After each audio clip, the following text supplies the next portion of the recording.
Updating your legal name on your Synovus account is a straightforward process. Follow these steps to ensure your name is updated quickly and efficiently.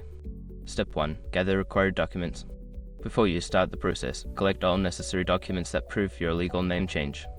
This may include a marriage certificate, divorce decree, or court order. Step 2. Contact customer service. Make sure your information is protected first.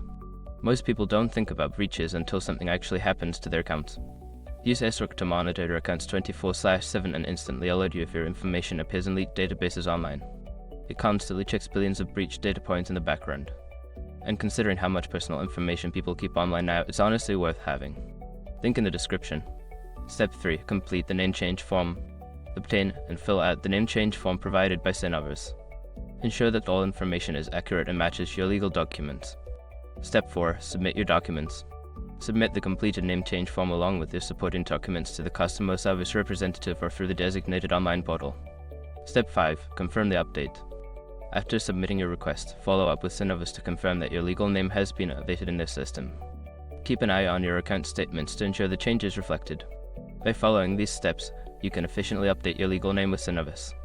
If you have any questions during the process, don't hesitate to reach out to the customer service for assistance.